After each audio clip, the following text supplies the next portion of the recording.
Hey guys, how you doing? Dan Freitag here from the Average Dan Show, Foster the People podcast. Jonas and I, we're getting ready to kick ass this week. We're going to talk to you guys about a bunch of different things. But Jonas, like we were talking about earlier, what is your take on the situation with our dear, beloved friend Charlie Kirk?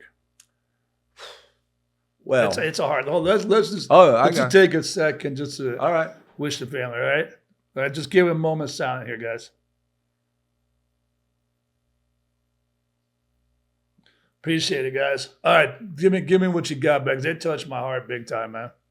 Oh, absolutely. And I think the more that people inform themselves about who he was and what he actually stood for, it's quite eye-opening. And for me, the timing of it was unbelievable because we had just gotten done doing our episode last week. Yep. And it was the best that I'd ever felt after I left one of our episodes. And our episode was all about the lines of division and how they need to be bridged. And here you got this character, Charlie Kirk, who I don't mean to be disrespectful in any way, shape, or form when I refer to him as a character. But if you look at the world that we live in and the narrative that is fed to the population, he is another character inside of the overall narrative. So true. And he played his particular role, and not as if he was being fake, but he played a role inside of the narrative that we all share. And when you listen to what he actually was saying, as opposed to the way that he was portrayed in certain avenues, he was very much looking for unity and common ground and understanding. Yep. And like George Carlin said, who are the people that we assassinate? It's always the people that talk about living together, working together, unity. If you take JFK, you take John Lennon, you take Martin Luther King, they all were talking about working together. And the powers that be do not need the population working together. Because if we start working together, what we end up finding out is that we don't need them. Well, I mean, let's think about it. They've always preached, they usually at the dinner table. What are the three things you don't talk about? Religion, money, and what else? Politics. Yeah. All right? And let's be honest. He was a strong Republican. He supported MAGA. Okay, he was big in supporting the Republican side, and he believed in Christianity. He believed in raising families, not diversifying, not allowing people to not be known as a male or a female. And he was solid on that. And there was too many liberals out there that I feel that they don't understand effective communication. And we have preached about this on Foster the People podcast for the last year or so. It breaks down in our society is merely nothing more than ineffective communication skills. And my question is, what do we have to do to educate people to communicate effectively? All right, well, let's first identify the fact that we are not taught in our current society to communicate effectively. So what's the main issue in communication that is lacking? And in my opinion, through talking to people from all over the political spectrum, all over the religious spectrum, much like Charlie Kirk, like the Charlie Kirk murder meant a lot to me and hit me because I understand that the way that I speak is very similar to the way that he speaks. I don't share all the same opinions of him as him, but I do know that the only way for us to move forward is to take the time to speak to each other with the intention of understanding. So true. That's the big problem. Instead of our conversation is not a competition as to who's right and who's wrong. Settling your own mind, releasing your own thoughts and your own feelings to absorb the perspective of another person with the intention of understanding them. Well, that's the key. You're totally true. And the simple thing is to come up with a win-win. Exactly. All right? If we sat here all day long and debated something all day long, and you left the table pissed off and I left the table pissed off, we would probably never come back to this table. We failed. Exactly. If that's the case, we failed. Exactly. And that's why we're trying to preach to people out there, listen up. I'm going to be straight up with you. I'm 62 years of age. All right? Yes. For decades, for at least 4 decades, I did not have to communicate. I did not have to respect people's concerns and entitlements and background and their choices. I thought my opinion was God was everything. God bless you. I never had that. And I realized that was a shallow mindset, okay? Especially as being an employer. Just because you own a damn business does not mean that your way is always the right way. Granted, you have to have systems and you have to have things that vendors, employees, and other people have to, how can I say, structure it to where it's processes that have to be duplicated. But if you don't leave your mind open to change, then you'll never be diversified. You'll never be able to grow, and you're stuck in the one location. And I think the half of society's problem is we don't take the time to listen. 100%. All right? Just because I say something you don't like or you say something I don't like does not mean that your opinion is wrong. And it also doesn't mean that it's right. Yeah. And what I'm saying ultimately is that we have to learn to somehow bridge that gap. And I think it really comes down to silencing yourself. That is true. You're not going to bridge a gap with somebody if you don't give them the opportunity to express themselves fully without you feeling the need to interject over top of them. In my experience, and I'll always go back to the Occupy movement, because I went into the Occupy movement with a totally different game plan than most people. I went to Occupy to see if I could find common ground with everybody. And I was able to, but only by silencing myself and listening. And what you will always, I have found with every single person I talk to, is if you allow somebody to speak and don't interrupt them and allow them to go all the way through their feelings, especially on politics, you will come down to 2 things, 2 legs that every single person has. One of them is a desire for a better life for themselves and their family. And a future where they're not scared, which leads to the second common ground.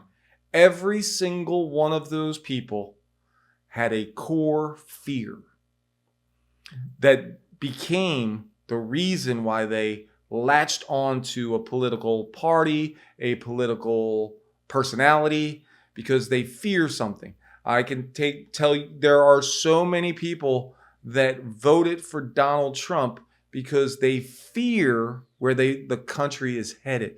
And they look to him to be the salvation. And nobody can be the salvation. Because people inherently are flawed. That's so true. But now let's go to the opposite side. Okay? Half of my family still to this day believe that Trump is a very poor, weak leader, that he is dominating, that he is a narcissistic person, that it's always, well, look what I did. Look what I accomplished. Look what I did.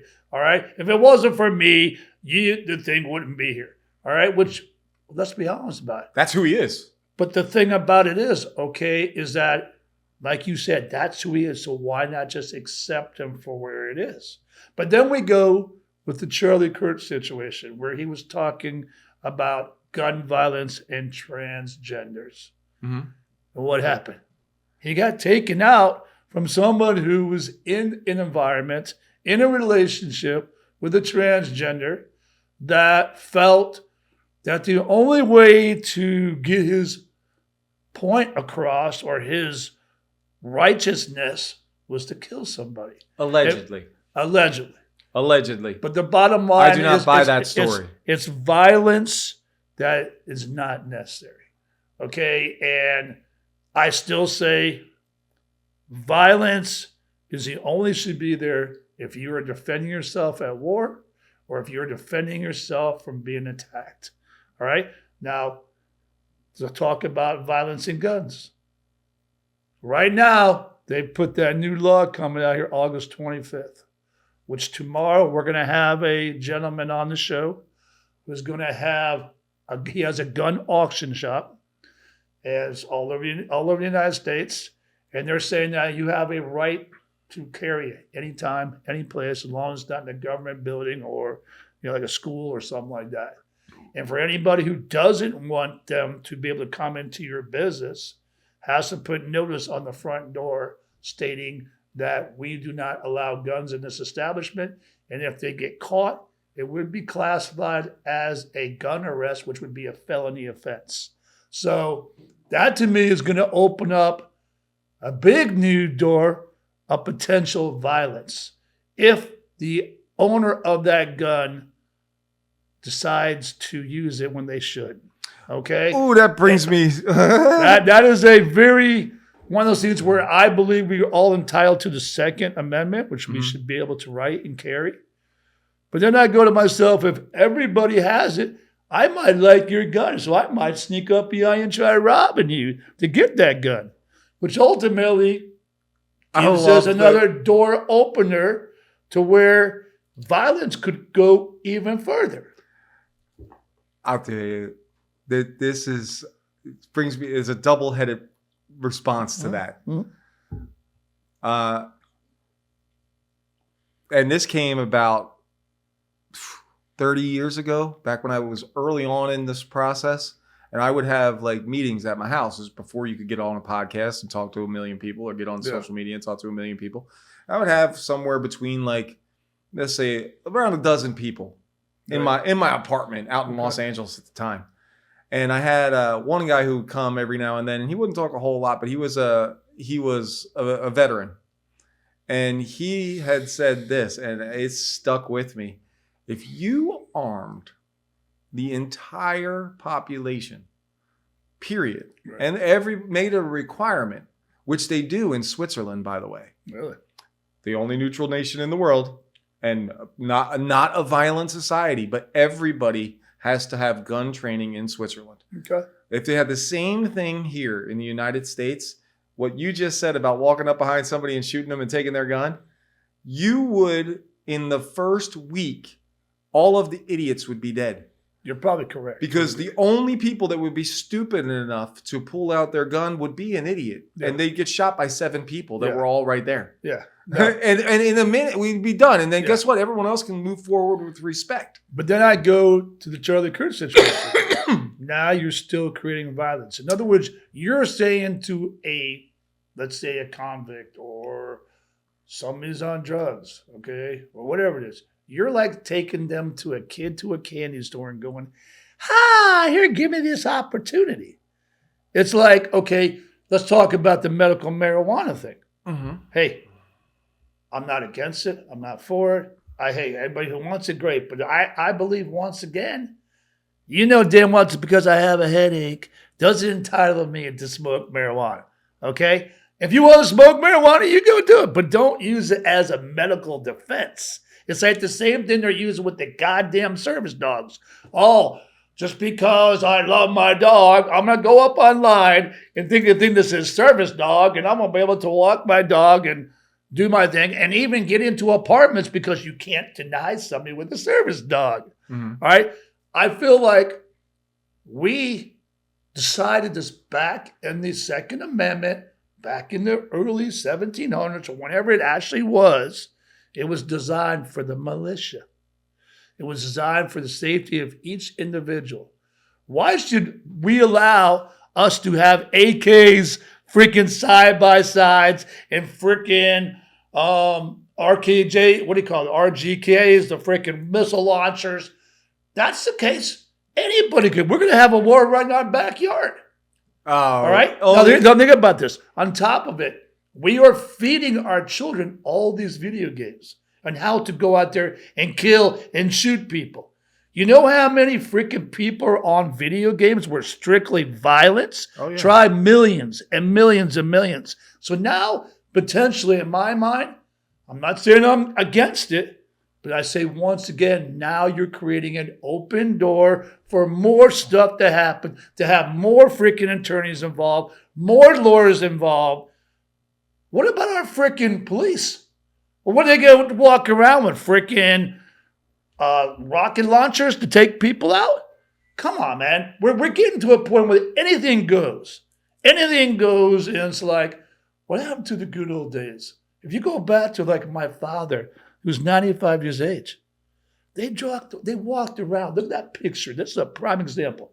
Look at that picture right there, where the people walked around with respect. They had suits. They had respect for their ladies. They had respect for their family. They took pride in who they were. They were proud. They worked their ass up. Today, we're a bunch of lazy fuckers that sit behind a desk, play video fucking games, make excuses for why we can't get ahead in our lives, and then we're going to go, okay, let's have drugs, and let's have arms, and let's let you know, hey, at the morning table, we're going to talk about, hey, do you want cocaine or do you want heroin with your freaking cereal, little kid?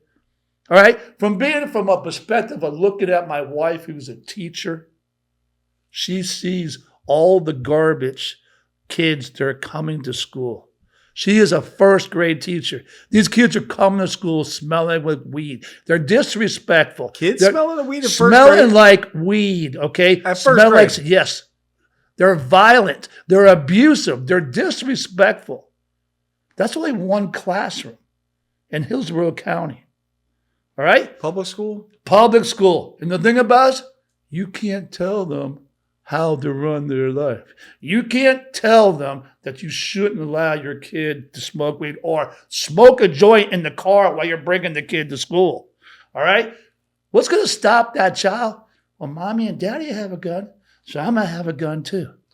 You're going to open this big door. Dude, I'll tell you right now. You're going to open a big freaking door, whip ass, if you ask me. The thing is, but I think you're selectively missing something from back in the day. Like back in the 70s, 60s, okay. I drove in my uncle's pickup truck, and he had a rifle on the back mount of the door. I give you that. And the thing is we weren't scared of guns. I didn't grow up scared of guns. They were there. No, I give you that. We've created an anxiety around the tool, and I think that the bigger problem is that we have dehumanized each other. Whether and it doesn't matter what line of division you're talking about. It could be conservative to liberal, you know. Yeah. There's an intolerance. You know, you see like people on the extreme right, they see the people on the extreme left as not human. And the same thing with the people on the extreme left. They see the people on the extreme right as not human. And that's the problem, is that we've lost our humanity and we've lost our connection to each other. And we've lost our respect for one another. That's so true. That is so true. Yeah. But like I said, going back to, let's be honest, okay? What do I need a gun for here in my neighborhood here? I'm not going to use that gun to go in the backyard here and go hunting. What am I going there and start picking off freaking seagulls? I do believe. Boo, boo, boo. I mean, let's be honest about it. In this environment where this is a city, this ain't like up in North Carolina or Utah or Wyoming or someplace where you have hundreds of acres where you go hunting. Great. But when you start getting millions of people and it's just cement wall after cement wall after cement wall, basically what you're telling me, let's watch the videotape and we'll study that shit all night long, and then we're going to watch the little fucking the people in the back is up there. Boo! Boo! Boo! And start getting away with it. All right? We're creating this world. We're creating a world, I feel like anything goes. I think that might be necessary, though. No, I don't believe that. I do believe that might be necessary. I could be wrong, but it might be necessary for people to reattain their humanity. But see, I don't call that humanity. I call that, once again, our weakest link is what? Communication. So if we're educating ourselves, and I guarantee you, if you were to ask the average 20 to 40-year-old, how many hours a week do they put in on video games Oh my But God. this is the thing. But that's why I'm saying this might be something that needs to happen. And hold on for 1 second. I All want right. to complete that thought. Sure. It might be something that needs to happen because of the fact that people spend so much time wrapped into a screen. They have dehumanized those people on those screens. Those people are just characters, not real. So if you take the gloves off in the actual society itself, it forces people to have to actually relate to one another. And But get that- I think what it is, we're just getting farther and farther away we from are reality. and which brings me to my original question before we even started filming is why are we, you and me, sitting here going through the effort of putting out a video online to share our thoughts and perspectives with others when we don't know how many people are going to watch it? We don't know if anybody's going to share about it. We don't know if anybody even gives a flying fuck about it. Yeah. But somehow we're compelled to be here because we're seeing that problem of communication and we're trying to communicate. Well, that's it. You just said the key word. I mean, let's be honest. I 5 years ago got to this mindset. I was so tired of people saying, I can't do this. This sucks. This is bad. Oh, I can't pay my bills. I can't do this. You can do anything you want to. You can kill people. You can start freaking the greatest business in society. You could be an Elon Musk. You could be the president of the United States. You could do anything you want to if you change your mind. Right. This guy had the mindset for Charlie Kirk. Fuck him. We're just going to take his ass out. Now, maybe if he would have changed that mindset, I just need to have a one-on-one talk with Charlie. And maybe that microphone was there. Yeah. That guy could have came down and talked But on that maybe he microphone didn't feel right that then. way. Even if you said, hey, Charlie, I really need to talk. I do not believe that this kid that they parading in front of us is the guy who killed him, by the way. Well, I'm not going to say it But was. we'll go Yeah. on the main. We're going accept, assumption. We'll accept Yeah. the mainstream narrative for purposes of this conversation. But I do not believe that it's what actually happened. I look at it this way to make from your sense clear. 22-year-old. What the fuck does a 22-year-old know?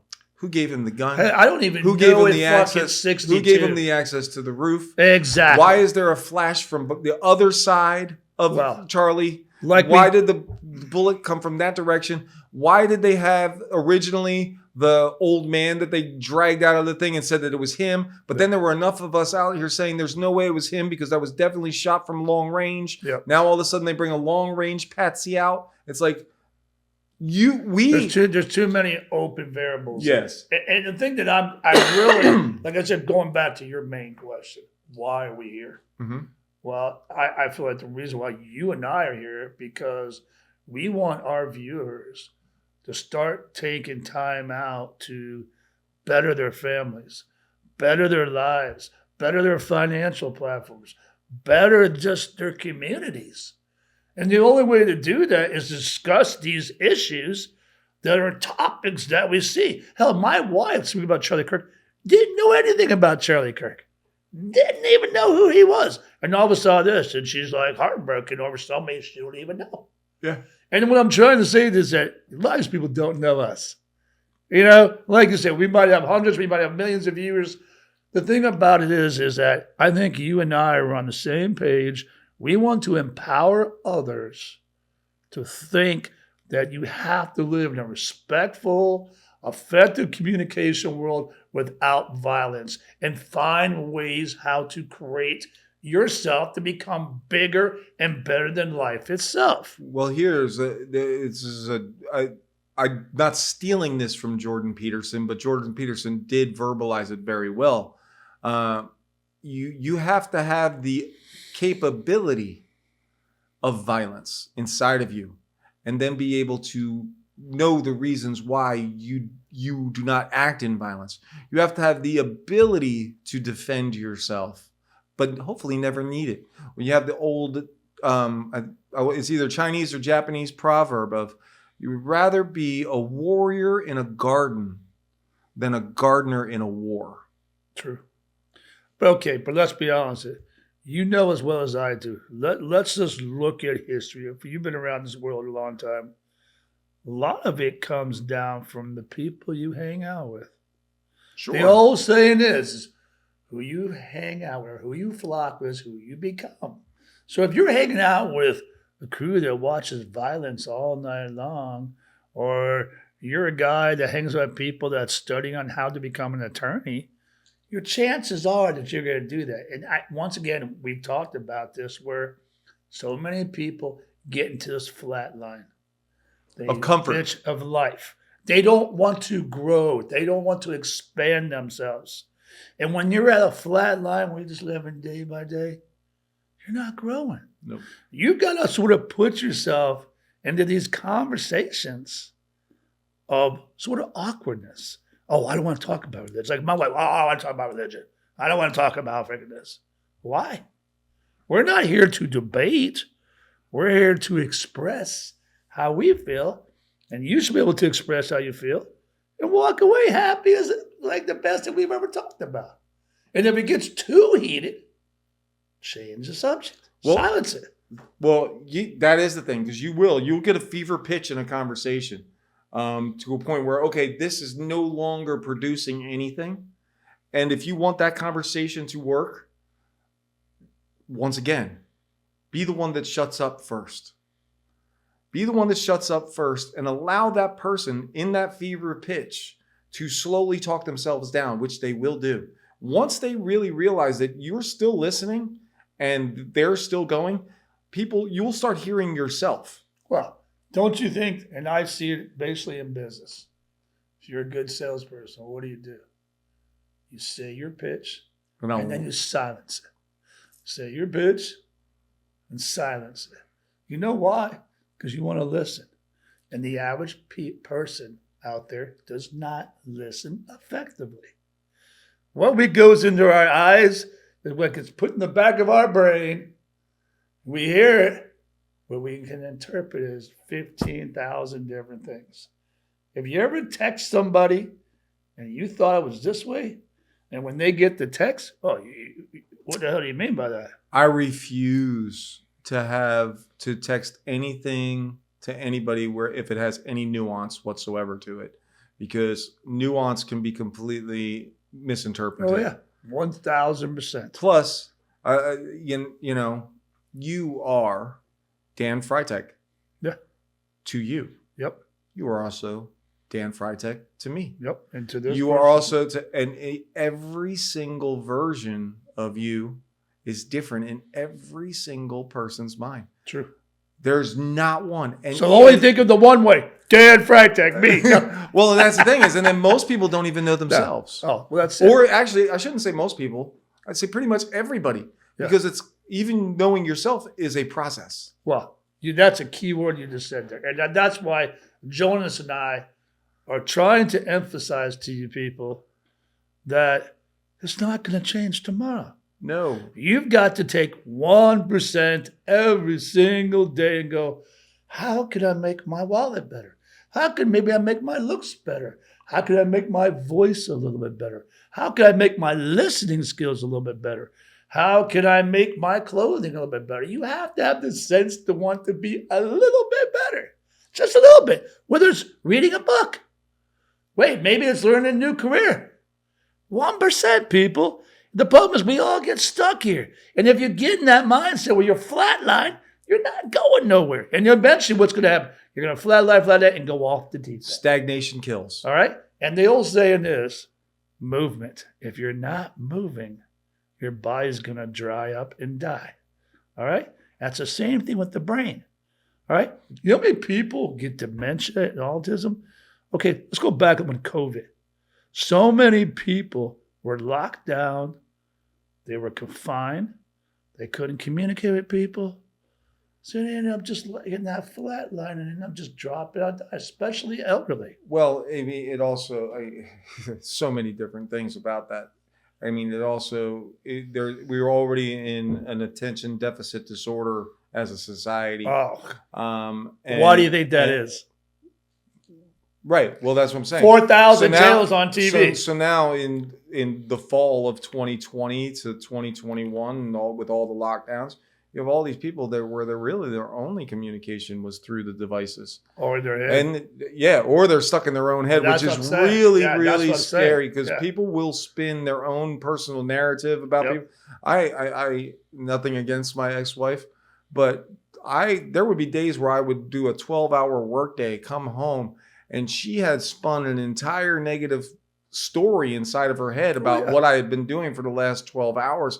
I would walk in the door and get a plate thrown at me. All right, now let me ask a question. Was there drugs involved in that relationship? Not on my end. No, not her end. Yes, I mean, she was young. All right, well, like I said, Yeah. that today's society is drug related. I don't care what you call it. You can call it legal pharmaceutical. You can call it medical marijuana. You can call it alcohol.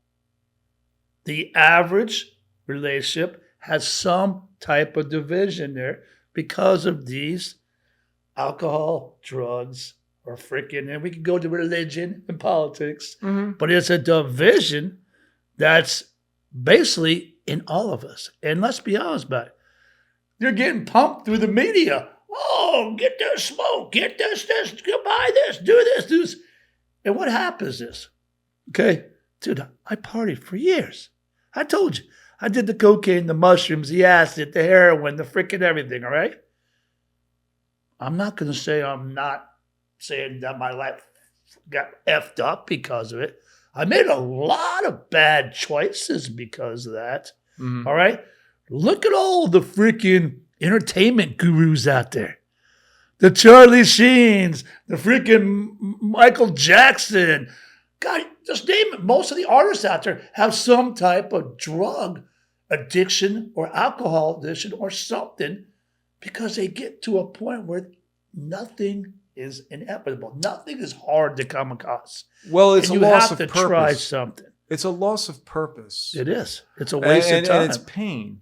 It is. The drugs or the alcohol, they become the coping mechanism for the person who is either, and it's a plethora of different things, but a lot of the times it's pain. Well, you just said the key word. It's like trauma. It's think about this, okay? It's not necessarily even that, but it's also can be related also to food. Oh, God.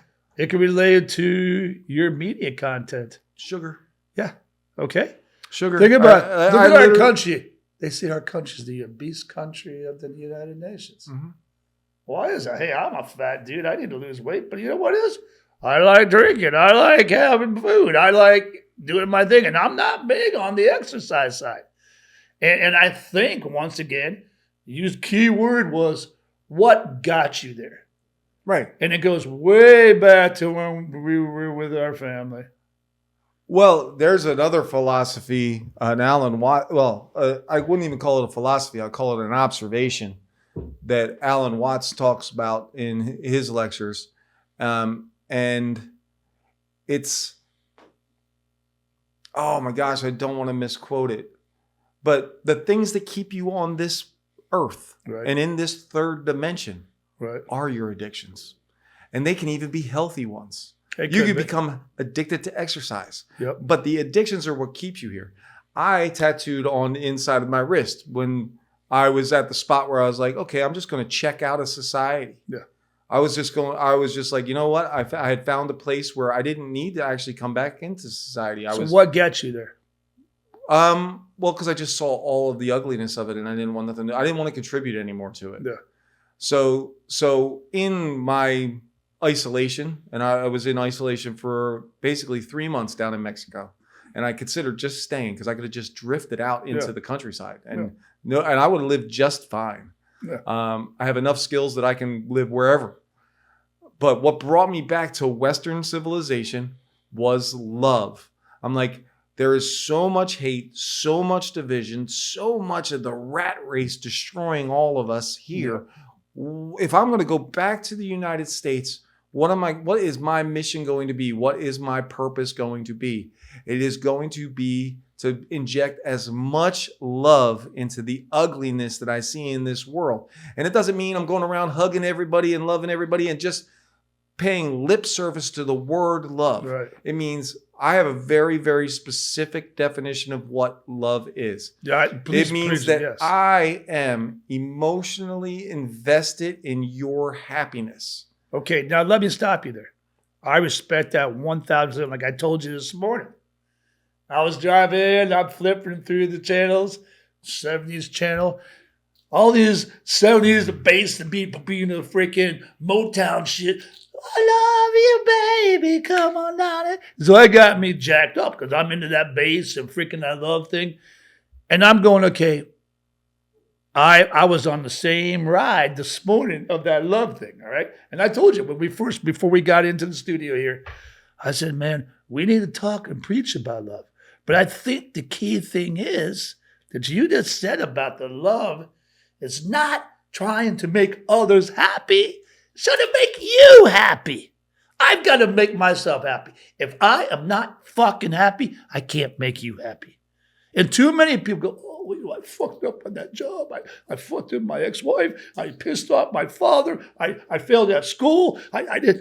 And they just beat themselves up day after day. And the thing about it is, if you don't love yourself, if you can't look at smile like that smile, look in the mirror and go, oh man, I'm good. And you know what it comes down to? Fucking gratitude. Being thankful that you have a roof over your head, that you can walk, that you can eat, that you can communicate, that you can listen, that you can see, that you can hug somebody, that you can say, hey, Jonas, man, I love you, brother. Those little things. And once you start getting that gratitude, every time that negative Nancy goes, oh, you fucked up, get it the fuck out of here. Or, oh, wow, I should have said that. Fuck you. You get those things where, oh, this is great, this is bad, this is great. Get this little fucking devil, dude, boing, and flick his ass off of your ass and tell him, fuck you, you're not going to take me down to that level. Well, and I think that's where so many people out here in today's society, they get hung up, self-defeated. Yeah. They're self-defeated before they've even started. Exactly. Well, and that's what I was going to say. The main ingredient to, first off, inner happiness within yourself, and then being able to nurture happiness inside of somebody else. There you go, man. Is based on peace. It is. It's all peace. That's right. If you're at peace, you have the potential to be happy. But if you're in turmoil, you're not going to get there. Let's talk about peace. So this is where I found my peace at. Okay, and this might sound a little, I don't know what word I'm thinking of, but so many people today struggle just paying their bills. Okay, and goddamn, that's a big burden. Huge. You're getting ready to pay your bill, like, oh, fuck, I only got 29 cents in my check account. I got to pay the rent, which is $1,500. I got to pay the light bill, it's $239. All right, so we're always like, oh, man, I'm never going to be able to make enough money. You have to give yourself a cushion. Here's key word, but you have to understand that you have to change what you're fucking doing. If you're not, okay, let's go back to the thing that I preached to so many people. And listen up, people out there. We all have 1,440 minutes a day. Every single one of us, till the day you check out. The average person only puts in 8 hours a day, if that, on their work schedule. So let's go 60 minutes times 8 hours. That's 480 minutes. You still, out of 1,440, have another 600, 700, 800 minutes. 950. Do the math. Roughly. Okay? Do the math. Yeah. What the fuck are you doing with that time? Oh. If you're sitting around playing video games, or if you're sitting around just bullshit, not doing shit, you're not making yourself a better individual. You're not educated on how to get more money. You could pick up another job. Hell, when I was growing up, from the age of 16 to about 40, dude, I was working like fucking 20 hours a day, 7 days a week. I still had time for my family. Hey, I had to make sacrifices. But it goes down to peace. And the first you have to make sure that you have enough money, and you have to say, oh, I don't need to buy that. Oh, I want this, but do I need it? And that's where we all get fucked up. The difference between wants and needs. Absolutely. Okay? And it comes down to the key word, peace. Yes. All right? Peace in the mind, peace in the wallet. Every single fucking paycheck. People don't do this. They should be putting 10% away. If I make $100, I'm putting 10 away. If I'm putting 1,000, 100, and just stash that sucker. Or people go, oh, I need to put new rims on my car. Oh, I need a new iPhone. Or, oh, I need to go out to that restaurant tonight. Or I need to get a new bag of weed. Do you really need that fucking bag of weed? No. Do you need those new rims? No. Because you know why? The day's going to come, you could have every fucking penny out there. But when you check out, it's not going with you. Yeah, well, then that's where you come down to legacy and what are you doing with it, and are you taking your children and other people and teaching them how to follow the path that you are setting an example of? Well, Jonas, that's what we talked about by fostering people. You have to set the The example. whole goal. You have a son. I have a daughter. Everybody has their own. What do you want to call it? Progeny. Well, Ancestry, yeah, family. ancestry, family, keyword. What I'm saying, guys, is that you've got to build up something you can give back to society. Yeah. If you're not giving back, then you're just a taker. And if you're just a taker, sooner or later you're going to come to the edge here, and off you're going to go. And when are you going to be on that headstone? Well, I was just a taker. I didn't give nothing back to the world. And that's why you have to. I'm a priestess to the day I fucking die. First of all, you have to learn how to communicate effectively. And you have to figure out ways how to change your mind. Do 1% at a time. You have to be willing to say to yourself that you might be wrong. It's not even that. You do, but it is that because it really is, because if you're going into your communication with the idea that you have the answer, why even get into the conversation? Well, okay, but let's talk about, for instance, like we're talking about communication and everything. It's how you live your life. Like I basically said to you, I am not communicating with nobody on how I pay my bills. I am not necessarily communicating how much money I make. All right? I'm communicating with me and saying, hey, fat boy, I don't need this extra cheeseburger today over, I need to pay my utility bill. Right. All right? And it comes basically down to priorities. Mm-hmm. You know how many people live off of less than freaking like $2,000 a month and are happy as all get out? Yeah. They got their house, they got their freaking car, they got everything else. But they're not going out there buying these little bullshit stuff here. Oh, I need 20 freaking Tampa Bay Buccaneer shirts. I need to go take my girlfriend and get her this cool bracelet. I need this new fucking watch. Right. You don't need shit. You know what it is? It's a materialistic world that's fucked up our communication because we're stressed out. There's no peace in our life because we can't pay our bills. And we're getting farther in debt. And then what happens? It goes and, well, go back to your pain.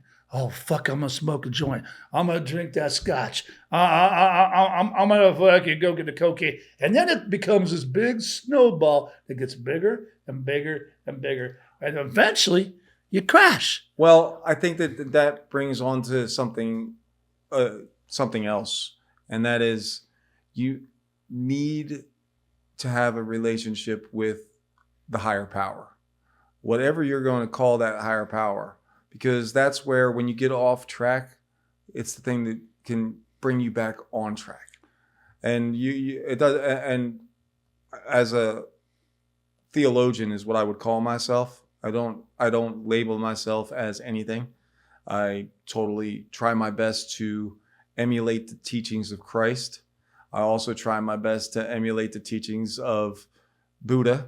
I see the lessons taught in all of them.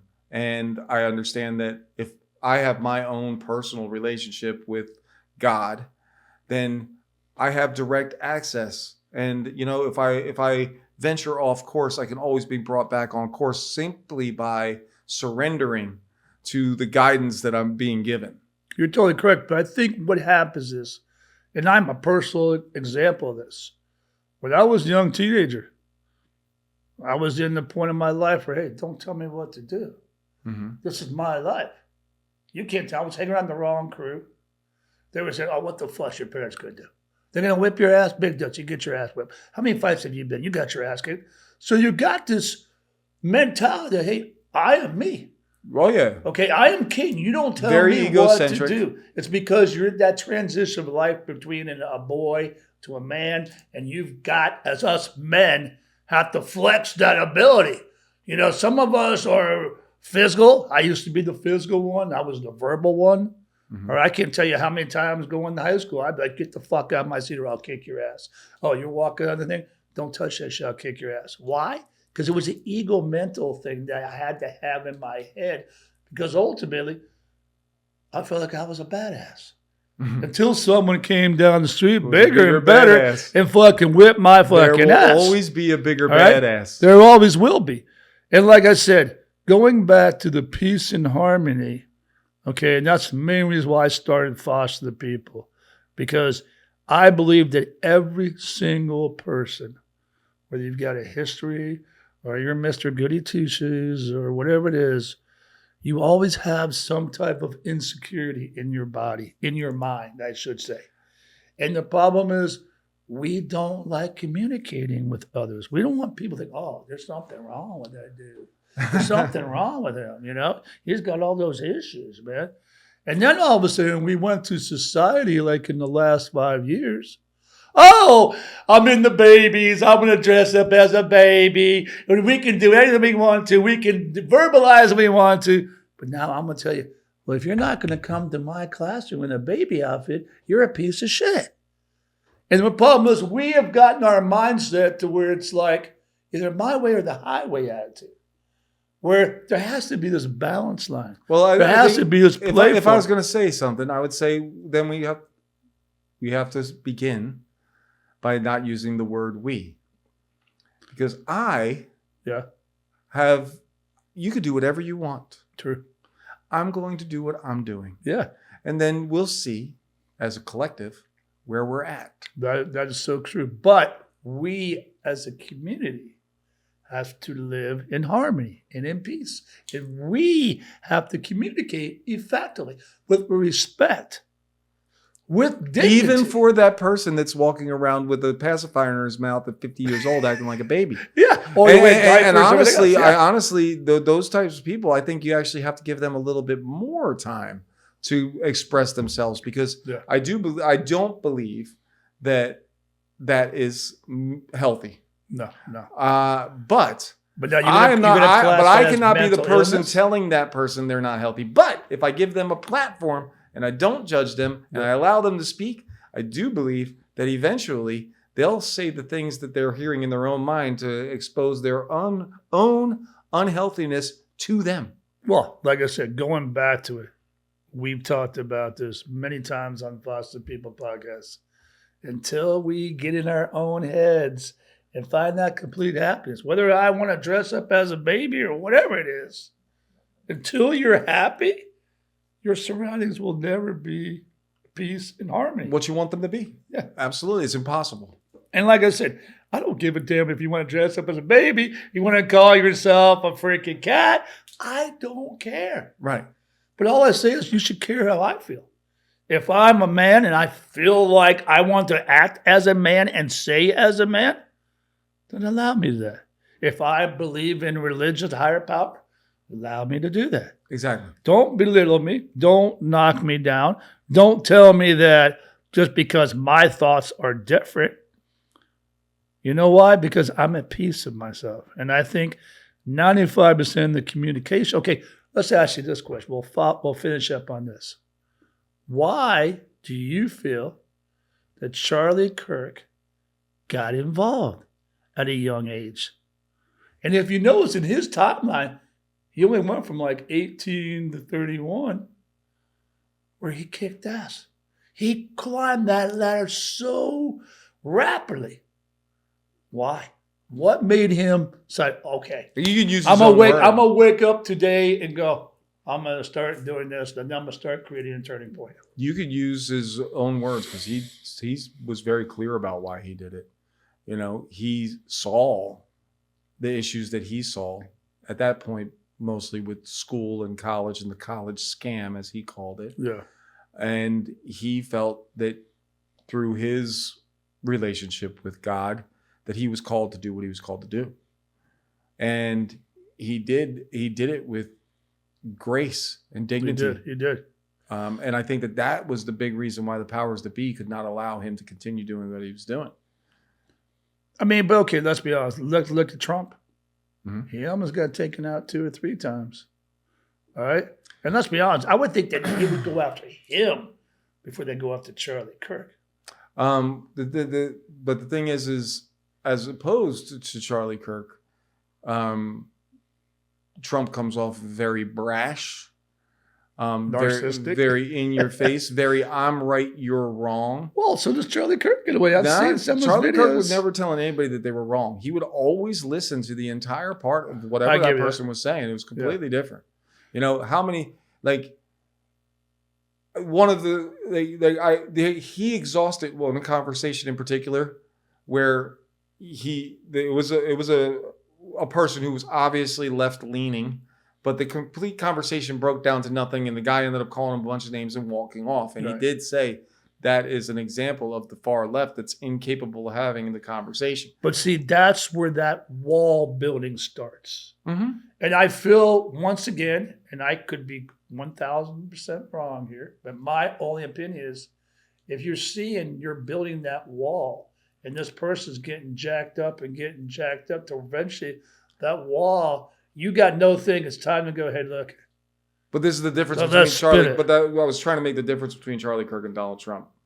But the difference is, you take Donald Trump, anything that Donald Trump disagrees with that's going on in the media, it does not matter whether or not the topic is spoken about at all or not. He just blames it all on Democrats, liberals, and the far left extremists. Well, it's like, hold on a second, man. Yeah. Where are the details in this particular issue that you're talking about? Instead of just blanket, this is fake news, blah, blah, blah, blah, just because you disagree with it. It's like, wait, let's have But then you got to conversation. look at the clarification. Charlie Kirk is only a preacher. Yeah. This guy's the president of the United States. Yeah, which is a problem Well, we give that much power to a seat is the problem. Well, in a sense, you're correct. But then I go to myself, I bust it. If I was Donald Trump, first of all, I'm a self-made billionaire.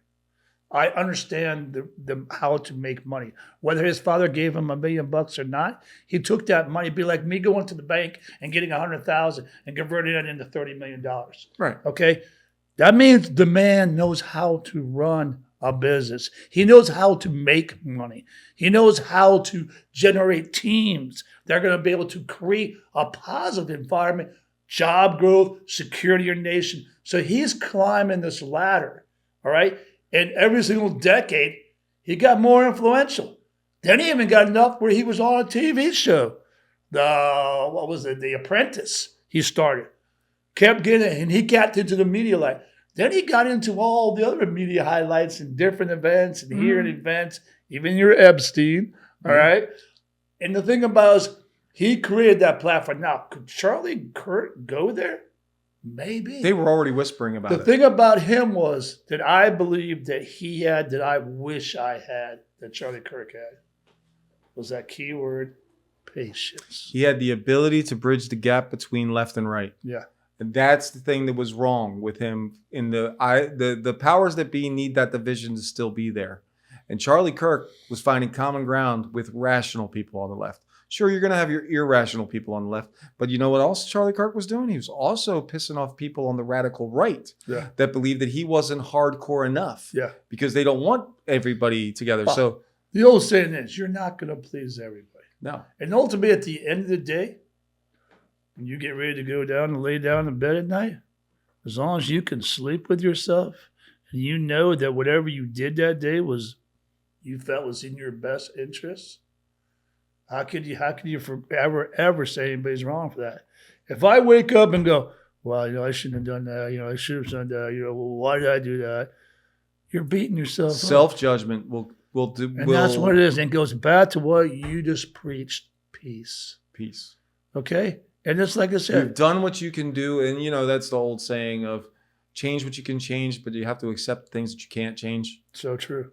So true. And you know what? It might be something that you can't change today, but maybe down the road, if you keep making those little changes, you'll be able to make that big change also. All right. Let's talk about a couple things before we get out of here. All right? Couple events that are coming up for all you locals here in our Tampa Bay area. Jonas and I, this weekend, my wife and the son, we're going to the Tampa Bay Buccaneers.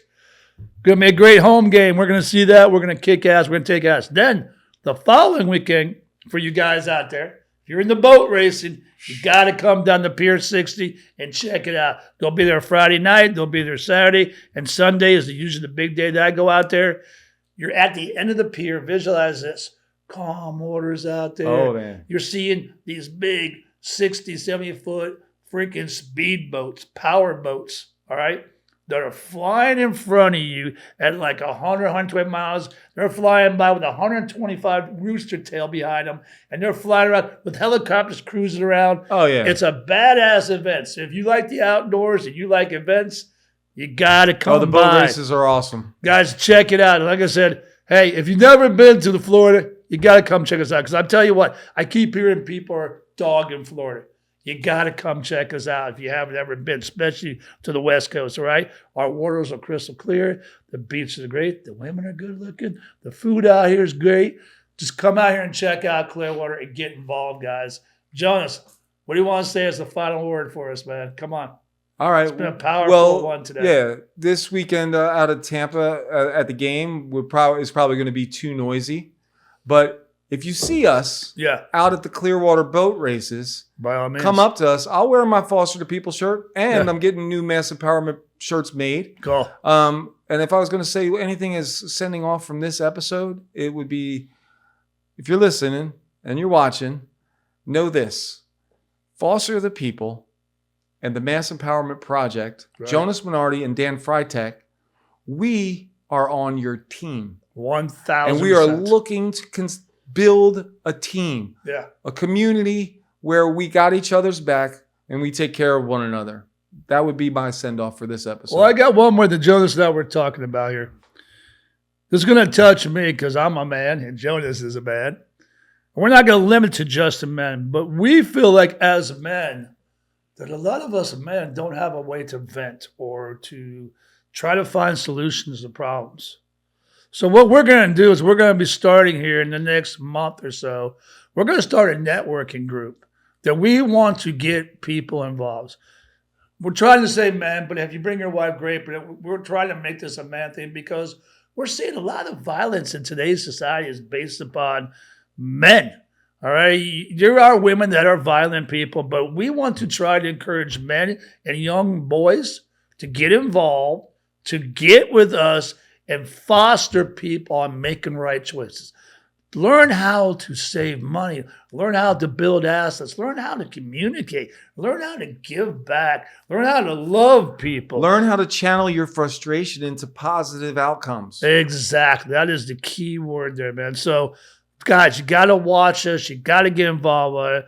Josh, our producer, will be freaking getting together and making up stuff that we're going to be sending out here. So, and oh, by the way, we're going to be starting next week a live stream. So it's going to be Wednesdays, usually around the 10:30-ish timeline, maybe earlier, depending on we get out of bed or something, you know.